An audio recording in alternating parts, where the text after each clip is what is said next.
감사합니다. 안녕하세요. 주민센터 센터장입니다. 광고 한번 해보려 합니다. 쇼핑몰을 하나 오픈했어요. 생활 가전, 과일, 축산, 식품, 좋은 제품들이 많이 있으니까 좀 구매해 주시길 부탁드립니다. 이 방송 밑에 보면 팔고 있는 제품들 링크가 되어 있거든요. 혹시 필요한 거 있으면 많은 구매 부탁드립니다. 좀 여러분 저 좀 도와주십시오. 아침부터 일어나가지고 조조부터 파과를 먼저 보고 바로 옆관에 가가지고 거룩한 밤을 보고 왔는데, 이 거룩한 밤에 제가 졸릴 수밖에 없었던 것 같아요.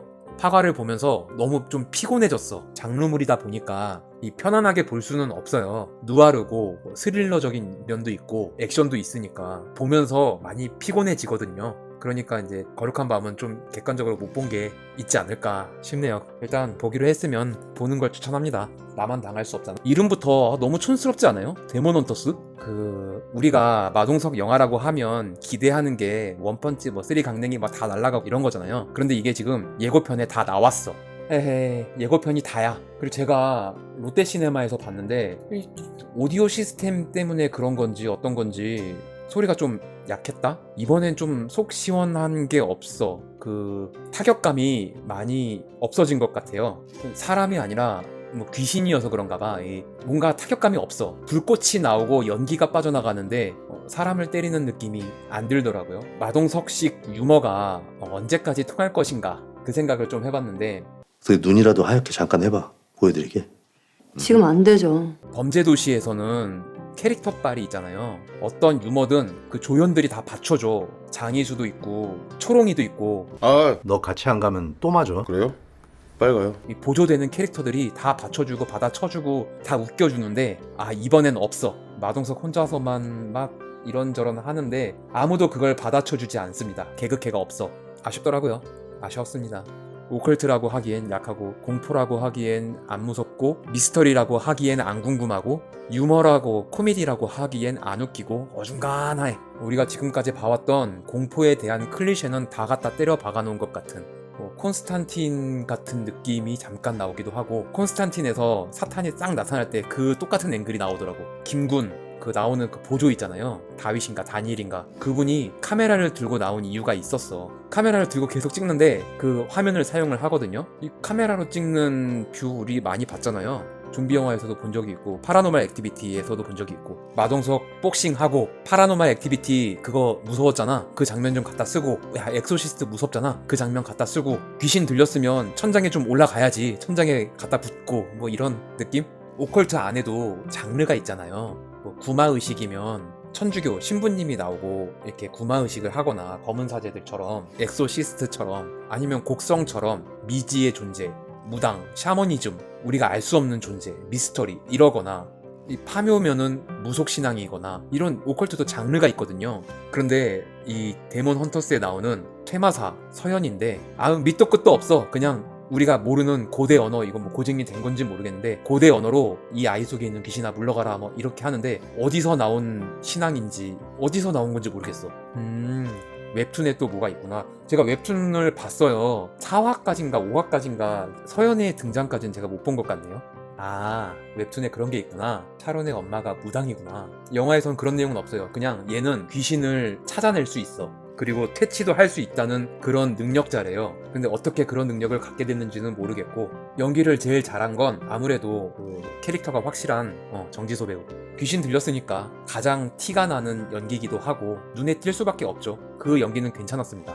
그리고 웹툰에 보면 요셉인가 요한인가 그 최종 빌런이 있거든요. 보육원을 같이 나온 동생이 있는데, 그 동생이 구마사제로 이렇게 수업을 받다가 어느 날 갑자기 보육원 신부님들을 다 죽이고 악마를 깨워서 그런 스토리가 있는데, 이 영화에서는 나오지가 않습니다.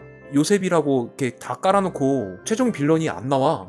이게 무슨 후속편을 좀 노린 것 같은데, 후속편이 나올 수 있을까요? 신부님이 나와서 설명충 빙이 돼가지고 다 설명을 해줬단 말이에요. 같이 니네 둘이 보육원에 있었고 내가 이 요셉을 끝까지 믿는 바람에 우리 아이들이 다 죽었구나. 그래서 내가 널 볼 면목이 없지만 가톨릭 병원에 의사 중에 딸 같은 의사가 있는데 이 동생을 좀 도와다오. 이렇게 다 깔아놨단 말이에요. 그런데 요셉 안 나옴. 뭐 언제 나오냐고. 끝판왕이 뭐냐고. 맨 끝에 요셉으로 추정되는 인물이 나오긴 해요. 하얀 옷을 쫙 빼입고 나오는 사람이 있는데, 후속편을 생각하고 만든 에필로그겠죠. 싸우기 시작하면서 영화가 끝나거든. 초반에 인트로에 악마 이름도 다 설명해주고 뭐 추종자가 있고 대주교가 있고 이거 자막으로 다 표현해준단 말이야. 그런데 얘네들 다 안 나와. 정지소가 귀신에 들렸고 언니는 신경과 의사거든요. 정신과 의사.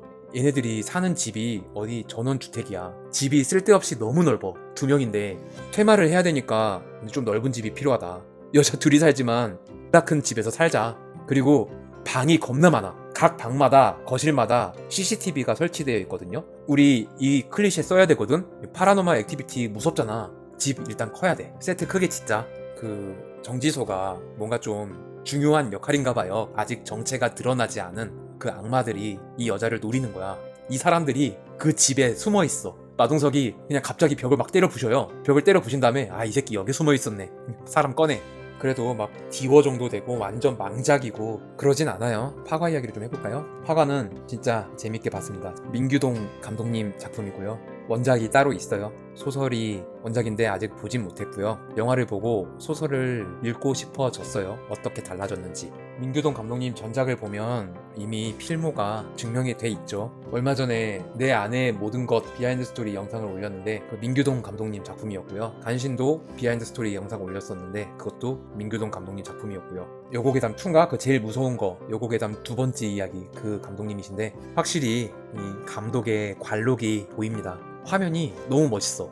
간지나. 주연 배우 이야기를 안 할 수가 없잖아요. 이혜영 배우님이 예고편만 봐도 느껴지죠. 이 압도적인 카리스마가 이런 거구나. 간지가 진짜 미쳤어. 너무 멋있어. 지금까지 나왔던 영화 중에 할머니 캐릭터 중에 가장 섹시하지 않나. 뭐 스토리 이야기를 잠깐 하자면 눈이 펑펑 오는 날 신시아가 이렇게 어디서 도망쳐 나왔는지 눈을 맞으면서 이렇게 터벅터벅 걸어가다가 쓰러져요. 몸에 막 눈이 쌓여가지고 죽어가는데 김무열이 살려주죠. 살려주고 집으로 데리고 와서 갈 데가 없고 고하고 이러니까 이제 같이 살게 되거든요. 김무열 아내가 있어. 아내가 있지만 신시아가 사랑하게 됩니다. 김무열을. 이 체리보이라고 김무열이 미군 상대하는 술집을 하고 있었어요. 신시아가 이제 열심히 일도 하고 하는데 그러다가 미군한테 폭행을 당할 뻔 하다가 실수로 죽이게 됩니다.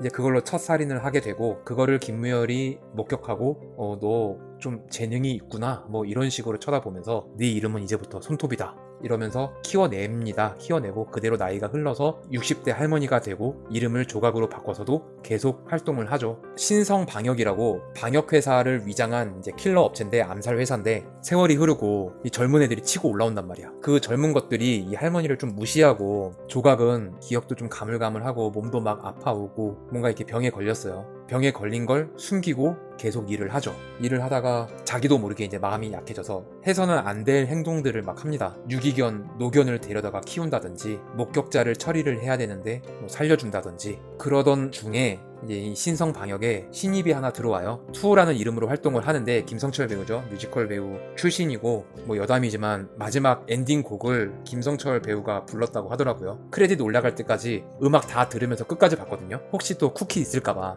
노래가 진짜 좋더라고. 이래서 뮤지컬 배우는 다르다.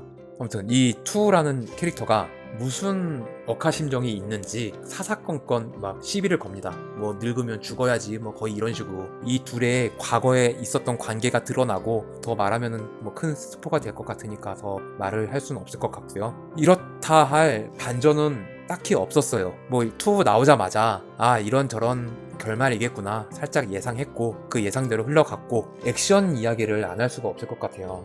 존윅을 보면 은퇴한 킬러가 다시 복귀를 했을 때 육중한 액션이 있잖아요. 그리고 카메라를 나누지 않고 처음부터 끝까지 그 어떤 동선으로 움직이는지 다 보여주고 이런 액션이 더 리얼한 감이 있거든요. 그건 이제 키아누 리브스니까 그렇게 보여줄 수 있었던 것. 그런데 이 영화에서 액션은 좀 너무 액션이다. 너무 우리가 지금까지 봐왔던 컷 짧게 쪼갠 그런 액션이었다. 물론 이렇게 컷이 자주 바뀌고 화려하고 현란하고 이런 건 있지만 그 액션 동선이 잘 보이질 않아. 컷을 너무 많이 쪼개니까 갑자기 파파박 얘 왜 날라가 뭐 이런 느낌이에요. 그리고 할머니가 싸움을 너무 잘해. 물론 이혜영 배우님이 연세도 있으시고 그 액션을 다 직접 했을 리가 없잖아요. 대역을 썼을 거란 말이야. 그러니까 그게 티가 나지 않으려면 컷을 좀 짧게 쪼갤 수밖에 없었을 것 같아요. 그게 어쩔 수 없는 느낌이긴 한데 우리가 서사를 보면 이미 처음에 다 깔아놨거든요. 이혜영이 불치병에 걸렸어. 좀 몸이 망가져 갑니다. 근데 이 할머니가 와이어를 한 손으로 잡고 이렇게 날아간단 말이야. 물론 세트 촬영에서 합성을 한 거겠지만 너무 젊은 액션이지 않나. 너무 현란하고 그랬습니다. 이건 좀 아쉬운 점이에요.